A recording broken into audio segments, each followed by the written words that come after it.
We are live. Good morning. Good morning, brother. Hey, hello, everybody. Welcome to another episode of Motivation and Mindset. This is a show where we just talk about, positive topics that, we as men, they come across our plate and just things that we're hearing in society and in the media. And, we just try to talk about it and figure it out. And, hopefully we say something that's going to help somebody. So I am James Morris. I'm president and CEO of TMC Solutions. We're a national staffing firm. We also do distribution, fulfillment, and business coaching. And I'm with my co-host, Jermaine Morris. Hi, I am Jermaine Morris. I'm a certified coach and consultant. I'm based out of Sacramento, California, with a practice based around a DISC assessment. So I work with personal development coaching as well as some corporate stuff and mental health. I always work under the premise of self-awareness without judgment. Awesome. And it's a great practice too. And, something I like to say at the start of every show, just so everybody's clear, I'm not a doctor. I'm not a lawyer. I'm not prescribing anything. This is just two brothers having a conversation. Hopefully something that we say will be helpful to somebody listening. And, it's therapy for us, right? It's an opportunity for us to get things out. We're talking about the things that sometimes are uncomfortable.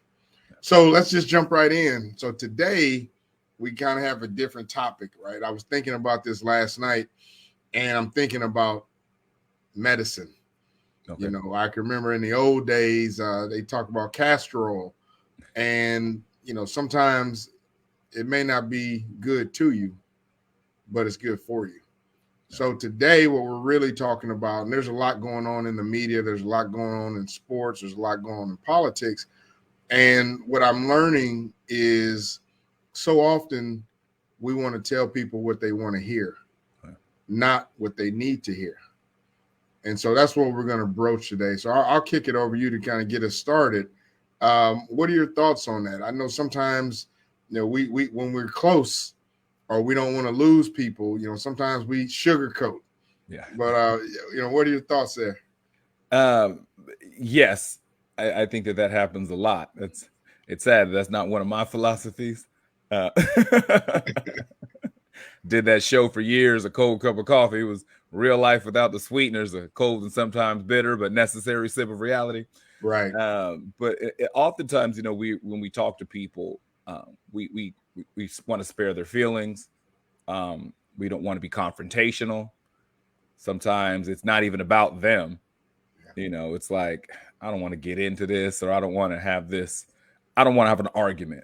Right. So I'll rather just tell you what you want to hear and we can keep it moving. Or I want to make you feel better. So I don't want to challenge you on things or critique things because I don't want to create that energy. Right. I want to keep it light, I want to keep it fun. So I'm just going to talk about the fluff stuff and never really get too deep, because once we get deep, then we're going to get deep. And I'm not trying to do all that. So we can do that personally. And then we can not tell people what they necessarily need to hear, because we don't want people telling us what we need to hear. Right. Right. I'm not going to start challenging you on things because I know what the other side of this coin is. You're going to start challenging me. And then that's also a road I don't want to go down. Yeah, that's good stuff. I think about in my business, right, and in my years of not just being an entrepreneur, but my years in corporate America. And, one of the difficult things that we would go through every year is the performance review process, right? And this is where we look at 12 months performance from the previous business year, and we're capturing what they did well, opportunities for improvement. I think we like to call it positive counseling is what my HR person calls it.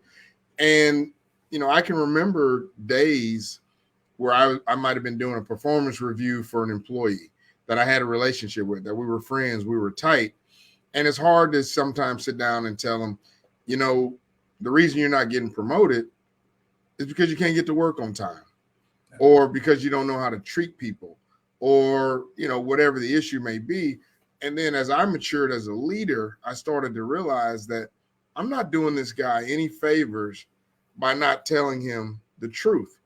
And so I understand as a leader, my job is to tell you what you need to hear, not necessarily what you want to hear.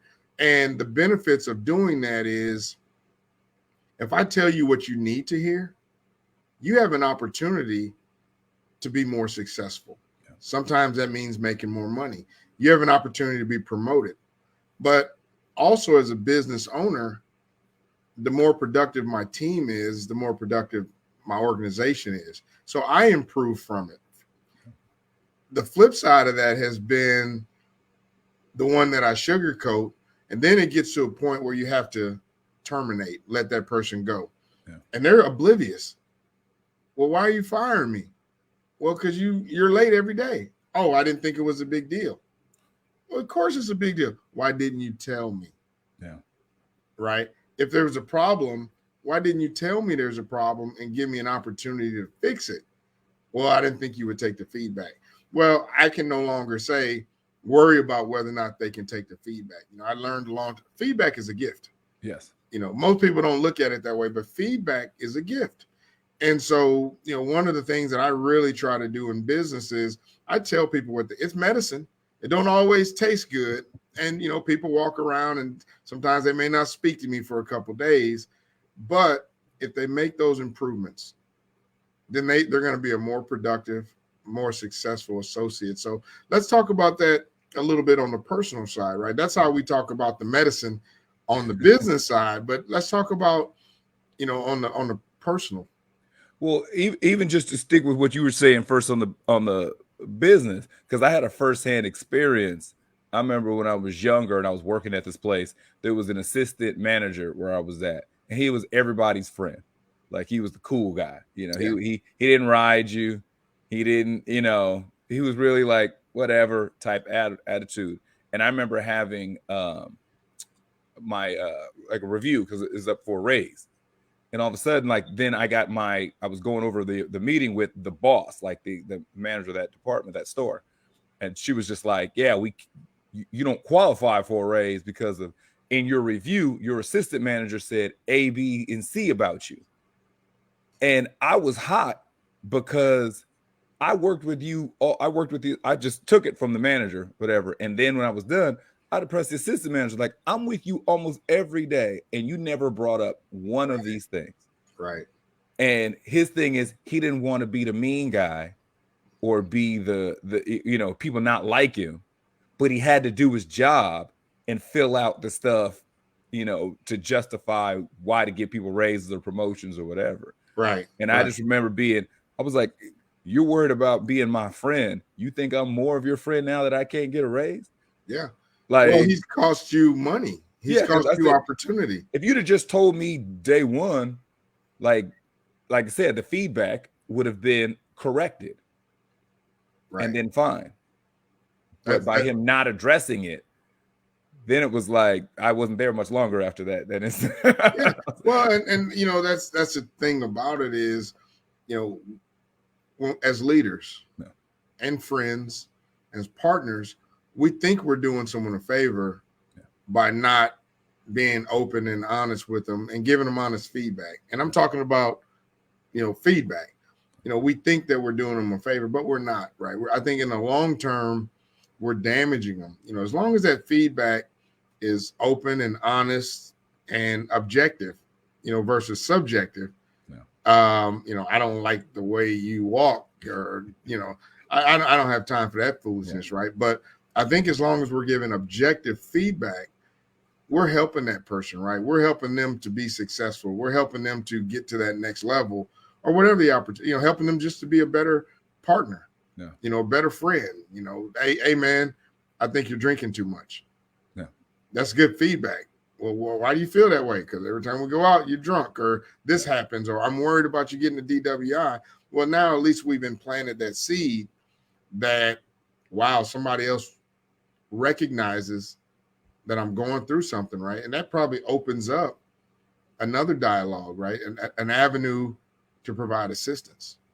Yeah. And even if it's personally, so say, even if what you're doing is not detrimental to you, it's problematic for me.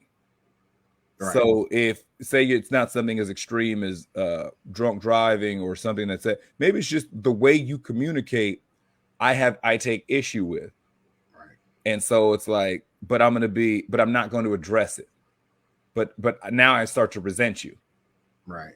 And then we start getting this passive aggressive stuff starts lining, and behaviors are happening that we don't like. But instead of directly confronting the issue, we start doing all this back channel stuff. Right. And that creates bigger problems. So yeah, absolutely. So sometimes when it's like, okay, this is happening and this is an issue, let's talk about what this issue is. Yeah. I was having a conversation yesterday with somebody, and we were discussing like something similar to this about confronting people about where there's an issue, or how do I talk to this person about that. And one of the major things was discussed about when we talk to somebody, talking under the premise of understanding as opposed to being right. So expand on that a little bit more for me. So if I need to talk to somebody about something, because whether something they're doing or not doing, or some dynamic between the two of us, this is not a conversation if what they're doing is right or wrong. Okay. The conversation is to have a clear understanding of what's happening and the effects of what's happening. So an example, if you agree that, okay, when I get off work, I get off work at 5, I'm going to meet you at 6 so we can hang out. That's the agreement we have. Right. Now I didn't make it. I got caught up with the buddies after work. I never even left work. We were in the parking lot having a 2-hour conversation that ran over. Like, I wasn't even out doing nothing, but it just, I didn't get there at 6. And now I'm upset. I'm the person that's upset because we were supposed to meet at 6 and we didn't. If I go into this conversation under the premise of being right, like, this is not a debate if the person was right or wrong about not being there at 6. We can both agree that they were supposed to be at 6 and they weren't. Right. If the conversation is about understanding why this was important to me, that's where you can find growth and connection. Right.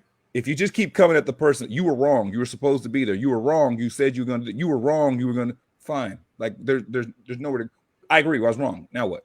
You're not going to feel any better by me saying fine, and I'm not any closer to you by admitting I was wrong.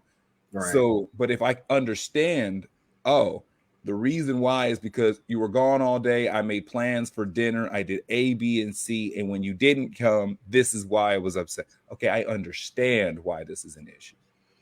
So it sounds like what you're saying is not only is it important, because we need to tell people what they need to hear. You hurt me. Yeah. You upset me.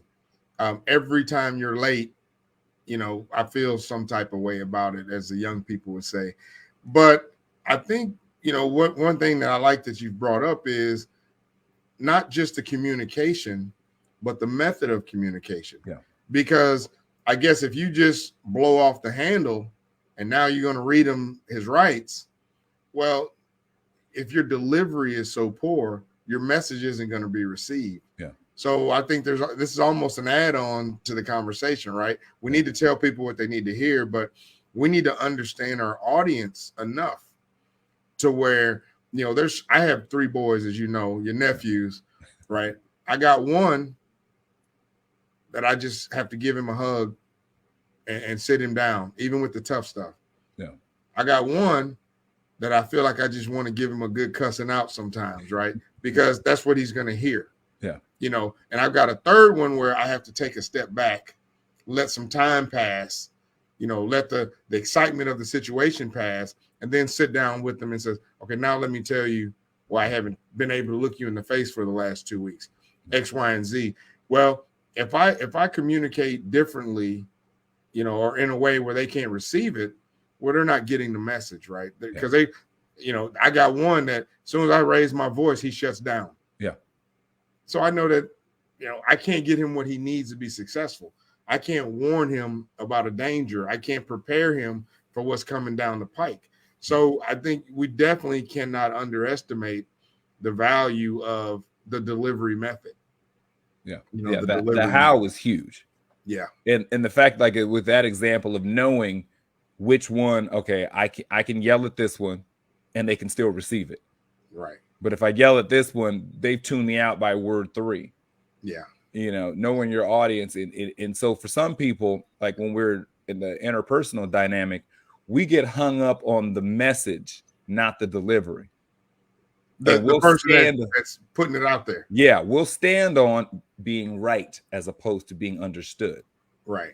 And so, yes, true. Everything you said was correct.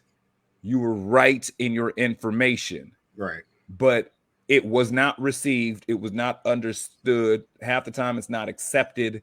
And you're no better or closer to the solution or the desired goal. Yeah. So if you're just hung up on being right, like you didn't do this, you said you're going to do this, and this.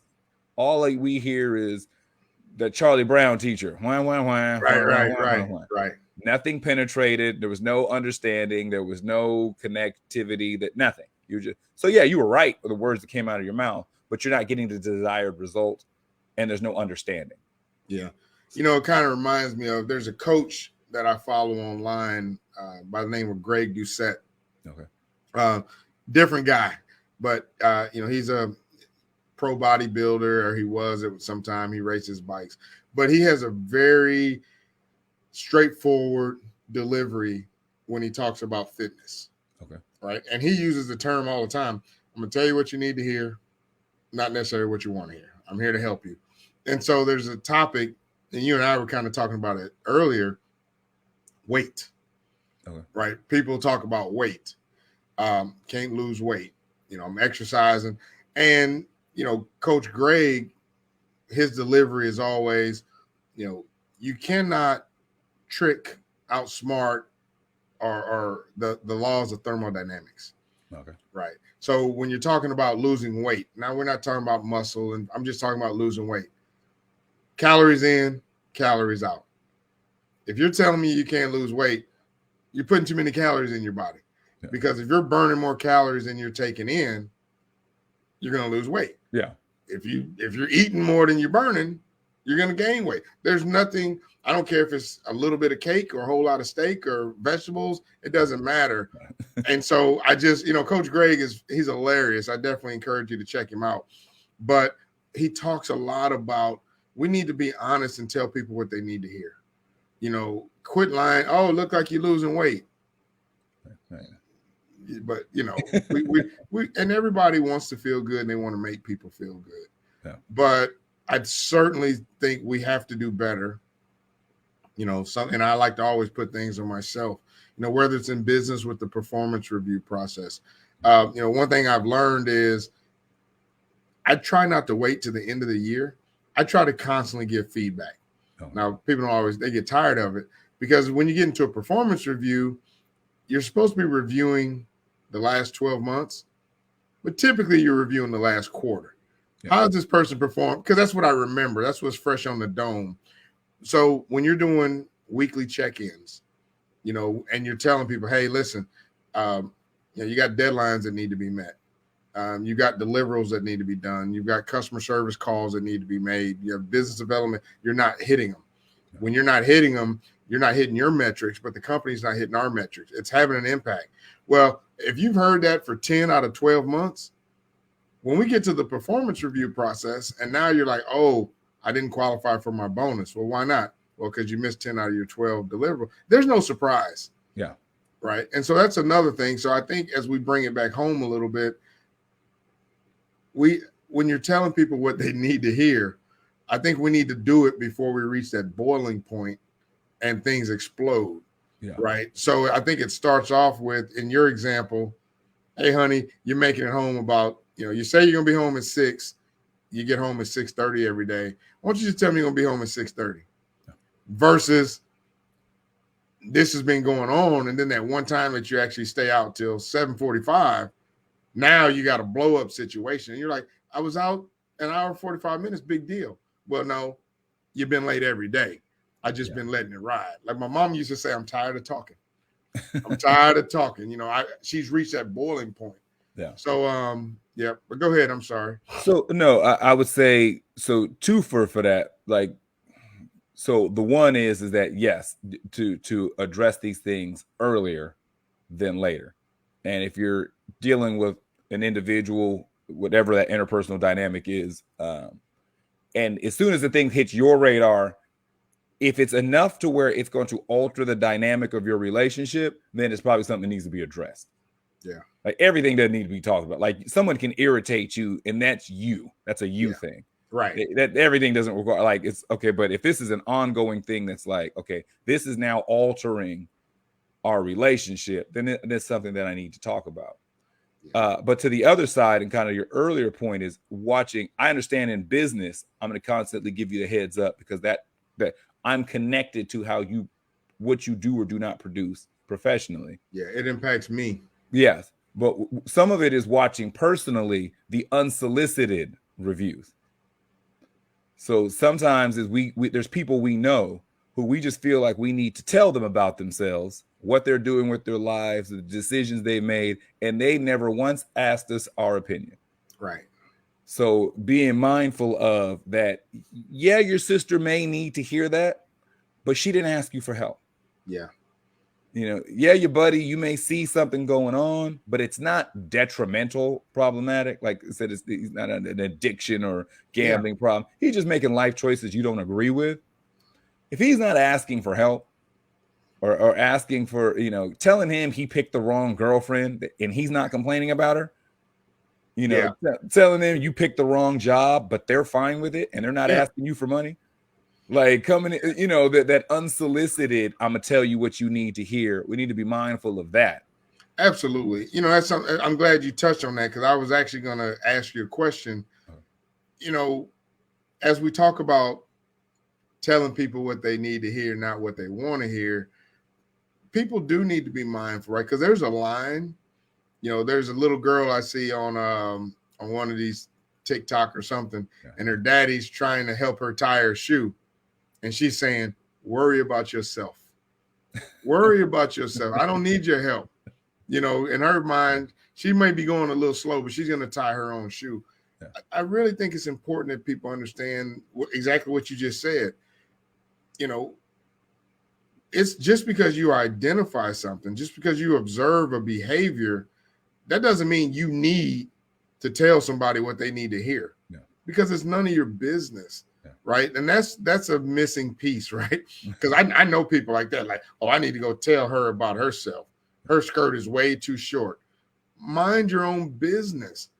Oh, I need to tell her that weave. That's just your opinion. Yeah. When we talk about telling people what they need to hear, I think that's important. It needs to really be in the context of, are you trying to help the person? Is it impacting you? Do you have a relationship with this person in any way? Are you just a busybody that's sharing your opinion? Because everybody don't need to hear your opinion.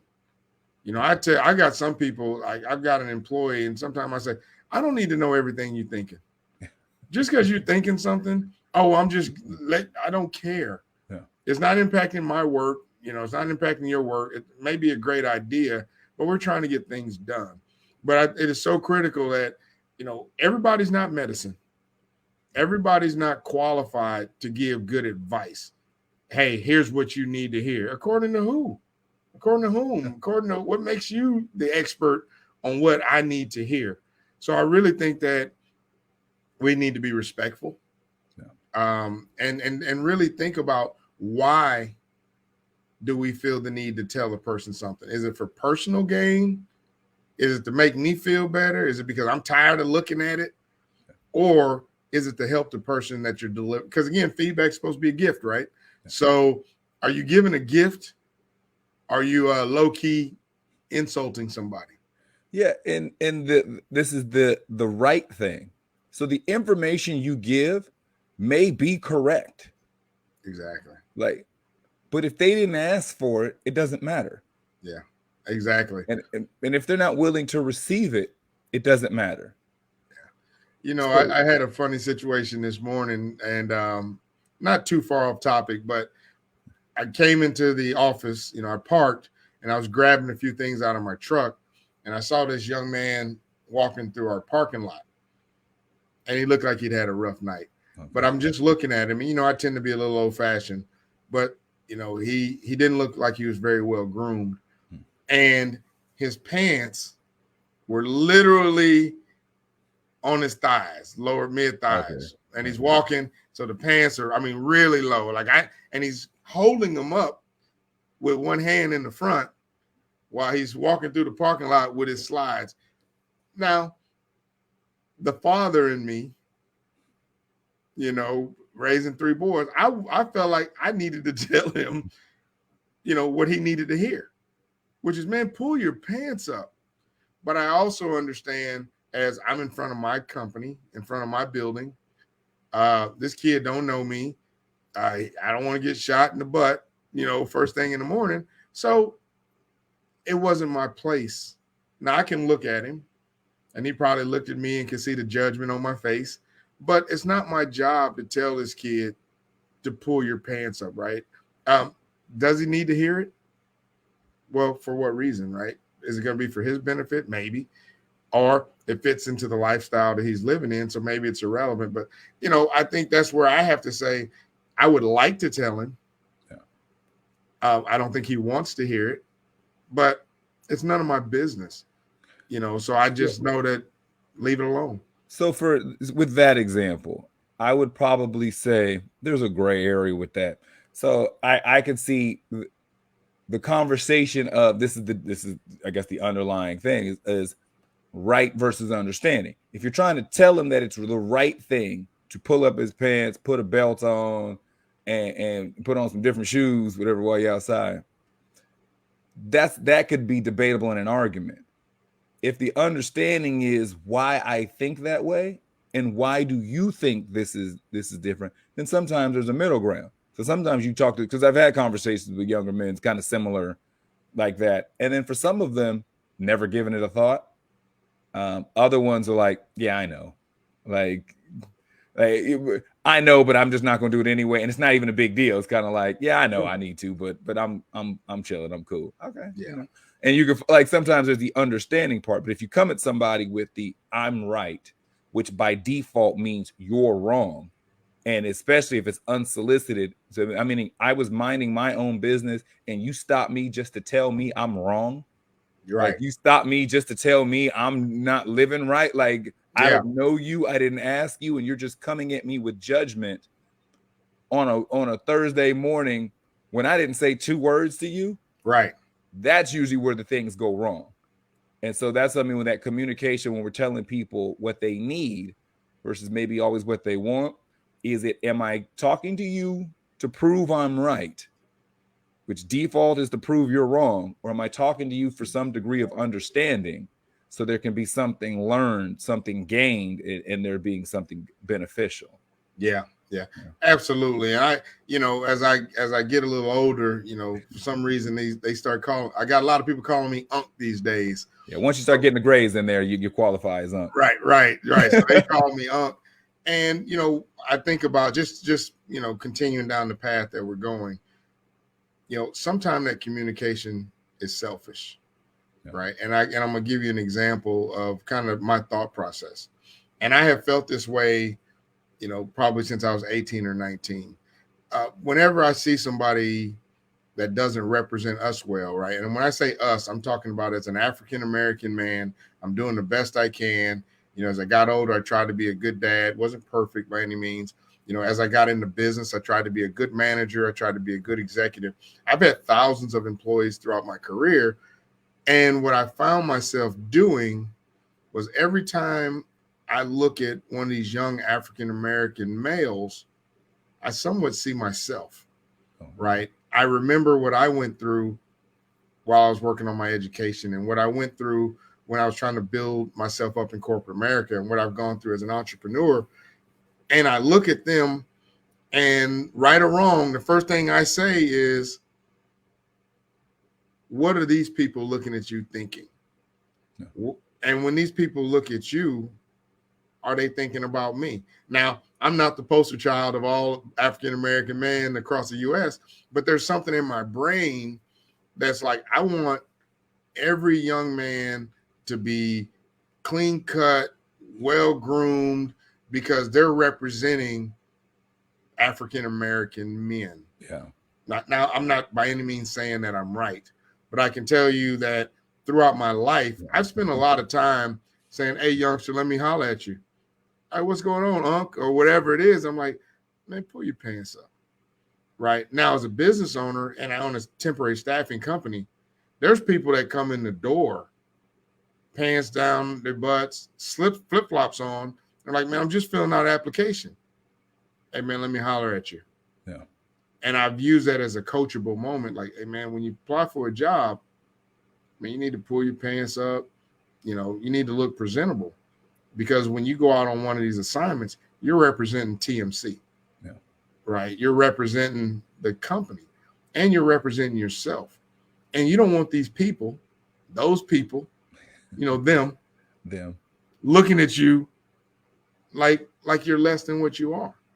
And I've had good success with that. Yes, sir, I understand. Because they've heard it.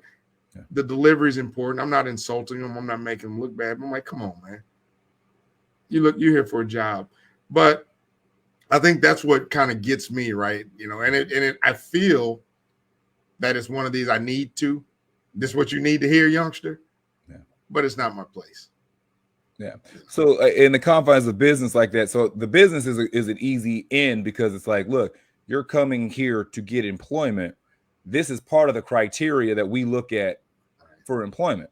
Yeah. So I'm not saying this to you because I'm judging your life choices. I'm saying this is a qualifying thing for you to get on. If you're trying to get on, I'm letting you know this will keep you out of position.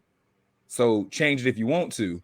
But if you're trying to get a job or, you know, for us, you know, like there's an A to B and there's a reason why I'm invested in what you look like.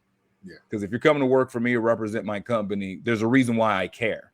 Yeah. When it comes to when we're out in life, sometimes some folks need a little bit of equity. So if we're going to tell people about themselves, we also need to be there to listen when they need to talk. We also need to be there to hear what they have to say. We also have to give some concern or some care to what's going on with them. You can't just dump on somebody our views and opinions and judgments and don't care about what's going on with them under the premise of this is what you need to hear. Right.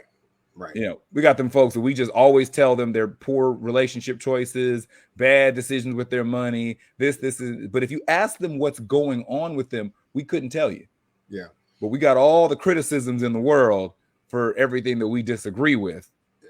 But we're not actually here for them. That's not what we don't really care about what they need. Yeah. Well, you bring up an excellent, you know, I feel like you almost read my mind to some degree this morning. Because you bring up another aspect that we hadn't talked about. You know, I'm looking at the bottom. It says saying what you need to hear versus what you want to hear. You know, I think what we can't underestimate the value of is sometimes what we need to hear is a little positive feedback. Yeah. Right? Because I think we've talked a lot today about the context of when you see somebody doing wrong or when you see somebody in danger or when you see somebody that may be self-sabotaging. Yeah. But I think sometimes what people need to hear is, hey man, you're doing a great job. Right. Hey man, I'm watching my son and hey man, you're being a great dad. You're showing up, you're doing what you're supposed to do. So I think, you know, the positive side of what people need to hear, you know, that's important, right? When we're giving feedback, you know, they talk about, you know, whooping your child when they get out of line.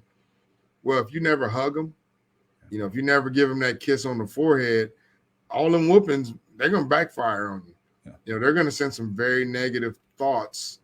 And this guy don't love me. He's just trying to beat the spirit out of me, right? He got his bad day on me. Yeah. So I think it's so important to remember that sometimes what people need to hear is, I love you. Yeah. Hey, you're doing a great job. Hey, keep up the good work. Hey, I see how you've been mentoring and coaching that new employee. Man, I appreciate that. Hey, we have an opportunity coming up as a trainer. Your efforts are being recognized. Yeah. So I would say for the self-check of the person who always feels like they need to say that the person who always needs to do the talking, do you feel as compelled to tell somebody the positive stuff? Yeah.